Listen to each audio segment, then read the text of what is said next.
ক'বলগীয়া একোই নাই ইয়াত আমি খুব স্বচ্ছভাৱে খেলখন হৈ গ'ল স্বচ্ছভাৱে মানুহে ইয়াত পাৰ্টিচিপেটো কৰিলে নিজৰ স্বইচ্ছাই আৰু আজি পুৰস্কাৰসমূহ ৰাইজৰ সন্মুখত চবকে মাতি আমি দিব পাৰিলোঁ গোটাই দিব পাৰিলোঁ এইটো আমাৰ কাৰণে বেছ এটা স্বস্তিৰ খবৰ আৰু আমি ইয়াৰ শান্তি পাইছোঁ এইটো সুস্থভাৱে স্বচ্ছভাৱে চবকে পুৰস্কাৰসমূহ গোটাই দিব পৰাৰ কাৰণে আৰু ভৱিষ্যতেও আমি কেন্দ্ৰীয় ৰঙালী বিহু সন্মিলনীৰ ফালৰ পৰা এনেধৰণৰ যদি উপহাৰ কুপনৰ খেল আয়োজন কৰোঁ আমি আশা কৰিম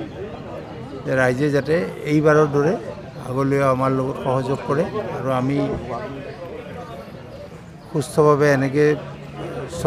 স্বচ্ছতাৰ মাজেৰে আমি এনেকৈ খেল পৰিচালনা কৰি পুৰস্কাৰসমূহ বিতৰণ কৰিব পৰাৰ কাৰণে আমি নিজকে ধন্য মানিছোঁ আৰু আপোনালোকৰ সহযোগত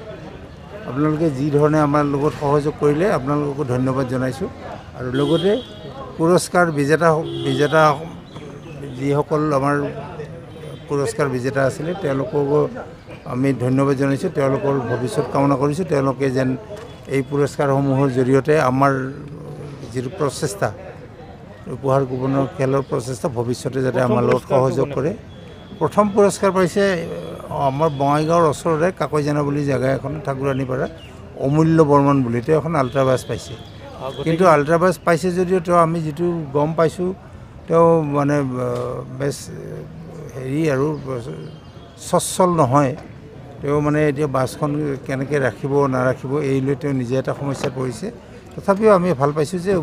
তেওঁ পাইছে আৰু তেওঁ আমি শুনামতে দুখনহে টিকট লৈছিল তাৰে ভিতৰত এখন পাইছে তেওঁ ৰাজমিস্ত্ৰীৰ লগত কাম কৰে অমূল্য বৰ্মন নাম আমি তেওঁক ধন্যবাদ জনাইছোঁ গোটেই পুৰস্কাৰখিনি গৈছে খালি আজি এজন মানুহ আহিব নোৱাৰিল